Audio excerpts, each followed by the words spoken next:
All right, so I have been doing some research on the microbial production of the Great Salt Lake. First off, before I go on with this, I want to, there we go. I want to give a few acknowledgements to the people who have been working on this with me. First of all, of course, Dr. Bonnie Baxter, who has put together the research grant and been leading the project. Dr. Eric Boyd and Eric Dunham from Montana State University. For acetate and bicarbonate information, Christine Rumsey from Utah State Geological Survey for nutrient information, Dr. Soren Brothers from Utah State University for dissolved inorganic carbon, Dr. Bill Johnson from Utah University for dissolved organic carbon, and of course my fellow undergrad researchers, Sierra, Anna, and Zantao. So introduction, first off, for those of you who don't know, microbial mats are groupings of bacteria and archaea that have layered on top of each other and created unique environments for the microorganisms to live in. The chemistry in this area is extremely unique and exciting. We're not going to be talking about the specifics of it today. These mats are found along the coast of the Great Salt Lake, attached to the rocks and sediment by stromatolites, which are layers of adhesives that attach to the mat's surface, secreted by cyanobacteria found within the mats. They're known for conducting a large amount of photosynthesis and are thought to be one of the main producers alongside the phytoplankton that are found in the open waters of the Great Salt Lake. However, the productivity of these species is while thought to be large, has only been measured by proxy methods of measuring chlorophyll. The study that we're going to be conducting is a overview of the primary and secondary productivity of the Great Salt Lake in depth, analyzing both the photosynthetic productivity as well as the nutrient pollutant transfer to secondary consumers such as microbes, brine shrimp, or brine fly larvae. So for the process, we collected our data at two chosen sites at Antelope Island State Park, first of which was north end of Antelope Island, an area with a rich abundance of microbial mats. The second site was at White Rock Bay, which was located to the eastern end of the island. As they are pictured on slide here, I've given also water samples to show the disparity in turbidity, with site 1 being exceedingly murky, whereas site 2 being extremely clear, indicating a higher phytoplankton count at the first site. So once we arrived on the sites, we measured multiple factors, the water including pH, temperature, salinity, turbidity. We also collected water samples, some of which were filtered on site for chlorophyll analysis. Large chunks of the mats were also scraped up and sent back to the lab. The filters were treated back there to measure the amount of chlorophyll level using a fluorometer. We also received the data from the aforementioned previous members from MSU, UVU, UVU, and USGS for information on acetate and bicarbonate assimilation, organic and inorganic carbon, and nutrient analysis. Now, for the data, first off, we can take a look at the table we have on the right-hand side, which just gives us some basic information on what we have, turbidity, salinity, etc. We also have the average chlorophyll values on there, which is in a slightly different measurement we can also see on the graph. So we measured it in 30, 60, and 90 milliliter values just so we could get a good grouping of data for this, and you can see that there is a pretty linear trend for both sites. The obvious thing on here is that for site 1, the chlorophyll really is much higher, and this isn't info on the mats. This is just from the phytoplankton and other producers in the open water column for this. Site 2 having a significantly lower amount. The reason we didn't put the mat on here is because technically while it's comparable to the information that we have, it isn't an exact unit transfer.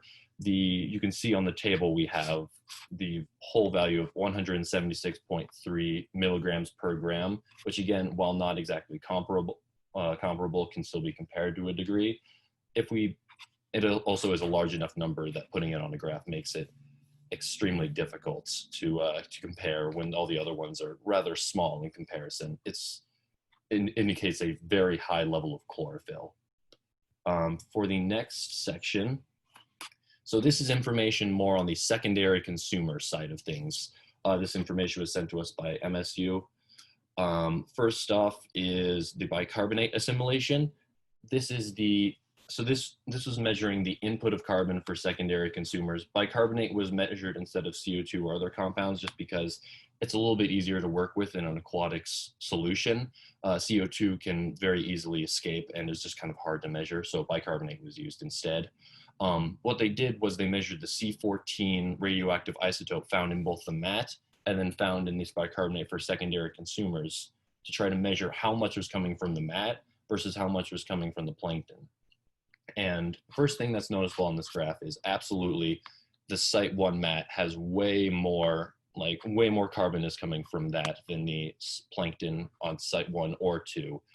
Second thing is that we measured both dark and light samples. This is because, as I said earlier, there is a whole bunch of interesting chemistry going on inside of these microbial mats. One of which is that there's a significant amount of heterotrophs which are able to create energy without light, and phototrophs which create energy with light. And so while the phototrophs clearly outnumber the amount of energy created by the heterotrophs, there's still a significant portion that we have to acknowledge that this may be interesting in the data, and that even in darkness, they're still outperforming the phytoplankton at both sites.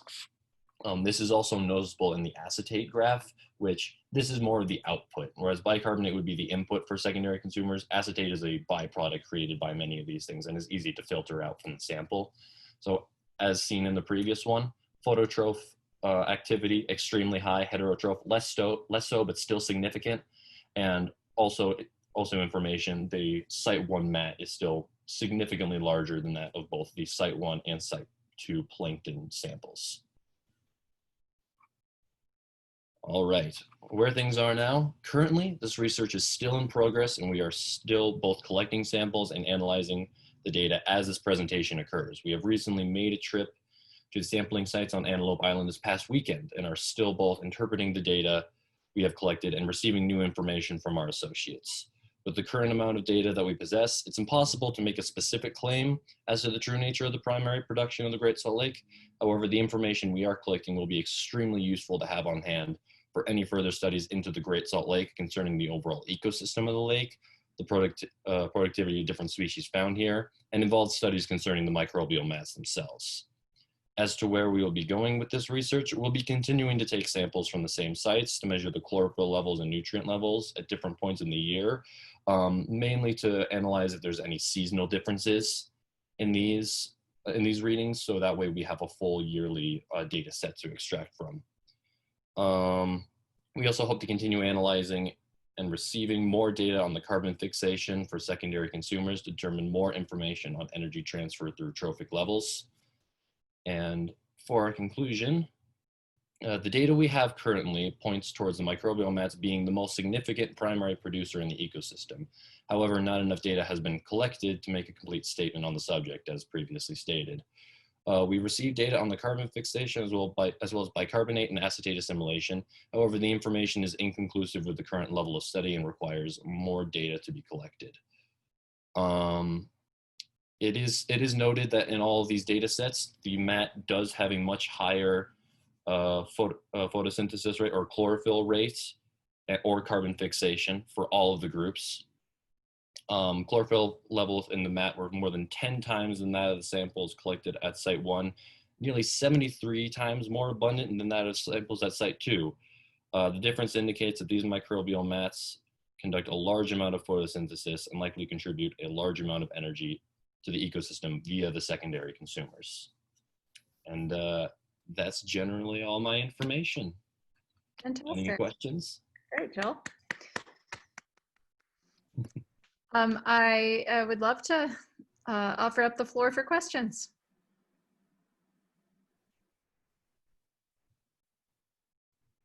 Preston has one. Sorry to be asking all the questions here. I don't mean to hog the screen, but I was lucky enough to visit the, I think they're called stromatolith deposits in Shark Bay, Australia, and they're pretty amazing to see. But my question really is around the structure of these things. It's obviously a layered structure, hence the name mat. So does all the biological activity happen just at the surface where light can penetrate, or is there still microbial or biological activity of some type down deeper in the layers. Yeah, absolutely. No, there's definitely activity going on in all layers of this section. That's kind of why the folks at MSU decided to measure dark versus light information, because they think a lot of the heterotrophs are actually, while they wouldn't be able to put out as much energy, they still think it's a significant portion, which based on the current data we have is pretty significant. We also received some relatively new info or data sent in. I believe it was from Gunnison Island, Bonnie and Jamie were talking about, where we saw some layers that were much bigger than the ones we currently have for the microbial mats, which indicates that while the top layer has to be phototrophs, the inside the heterotrophs, there must have been a significant portion, if not the majority of the energy created there. Cool, thanks. And that would be super unusual. Like this is really new data that we would think that secondary producers are having a role. Usually we think only of the photosynthesizers, so that's cool. Thanks, Joel. Anybody else with questions?